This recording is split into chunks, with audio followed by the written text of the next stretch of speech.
Welcome to Healing Conversations, the podcast about real stories and gentle practices that help us return to ourselves. I'm Kesha, and I'm honored to share this space with you.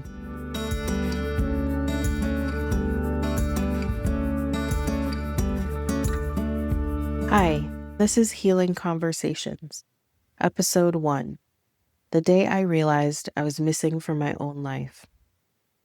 If you haven't listened to the introduction to this podcast called Why I Couldn't Keep Waiting, I'd encourage you to start there. It's the story of why I decided to begin this podcast before my own life felt neat or finished. Today, I want to start with a question. Have you ever looked at your life and wondered, how did I get here? Not because everything is falling apart.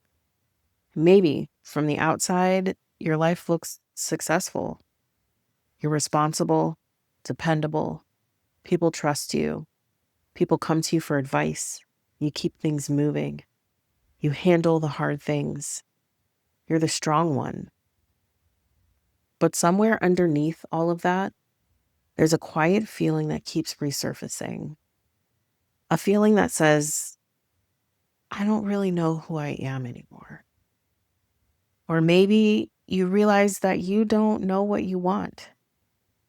You don't know what you want for dinner, what you want to wear, where you want to go, what you want to do. I don't think most of us wake up one morning and decide to lose ourselves. It happens slowly, one accommodation at a time, one compromise at a time, one version of ourselves at a time, until one day we realize we've become incredibly good at taking care of everyone else and strangely unfamiliar with ourselves. One of the biggest realizations I've had recently is that we don't usually recognize self-abandonment while we're living it. If someone had asked me 5 years ago, are you abandoning yourself? I would have said, no, I'm being responsible. Or I'm being supportive. Or I'm just very committed. Or I'm doing what love requires.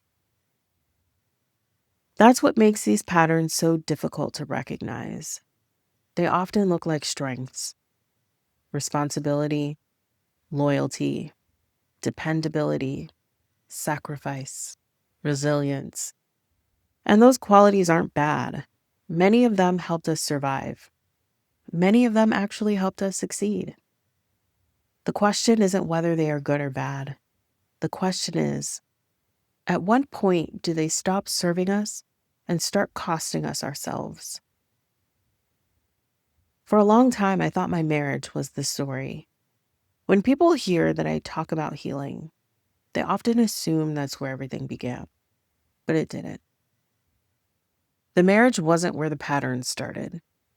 It was where the consequences of the pattern became impossible to ignore. When I look back over my life, I can see that I learned very early to be capable. I learned how to achieve, how to adapt, how to carry responsibility. I helped with my younger siblings. I went to West Point. I served in the military. I built a business. People depended on me. Those experiences taught me resilience. They taught me discipline. They taught me how to keep going when things got hard. And I'm genuinely grateful for those lessons. But somewhere along the way, I've also learned to measure my value by how much I could carry. I became very good at asking what needed to be done, and I became much less practiced at asking what I needed. At the time, nothing felt unhealthy. It felt responsible. It felt mature. It felt like being dependable. So when I got married, those same patterns came with me. And this is the part I understand differently now.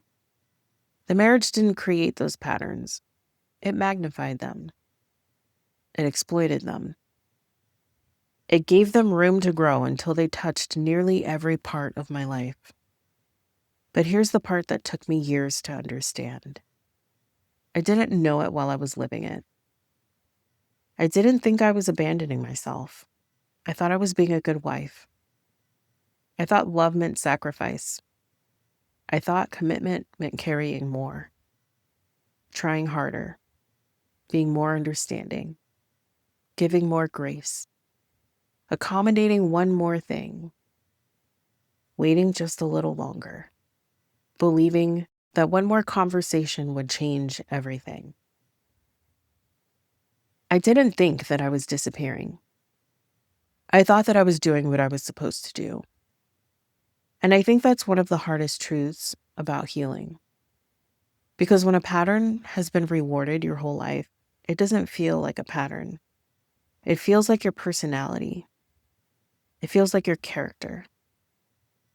It feels like who you are. It wasn't until after my marriage ended that I began to see those patterns clearly. Not overnight, not because one conversation changed anything, but through therapy, through working with a life coach, through meditation, through journaling and reflection, through learning to notice what my body had been trying to tell me for years. One of the biggest shifts wasn't realizing that I'd been hurt. It was realizing that I'd spent years confusing self-abandonment with love, confusing overfunctioning with strength, confusing exhaustion with responsibility. And here's what I've learned. Most of us don't intentionally betray ourselves. We adapt. We learn what gets rewarded. We learn what keeps the peace. We learn what keeps the family going. And over time, those adaptations can become identities. Healing for me has been the slow process of asking, is this who I actually am? Or is this who I've learned to become? So today, I don't want to leave you with a list of things to change. I just want to leave you with a few questions. Where in your life have you been doing what you thought you were supposed to do, without ever asking whether it's actually true? Where have you confused responsibility with self-abandonment? Where have you become so good at taking care of everyone else that you stop checking in with yourself? You don't need to answer these questions today. Just let them sit with you. Because awareness doesn't change your life overnight, but it does begin to change your relationship with yourself. And that's where the healing starts. Thank you for spending time with me. If this conversation resonated with you, I'd love for you to join me for the rest of this season. It's called Coming Home to Yourself. And if you're ready to take one gentle step toward rebuilding your relationship with yourself, I've created a 7-day self-trust reset. You'll find the link in the show notes. Until next time, be gentle with yourself. You don't have to become someone new. You just have to keep coming home to yourself.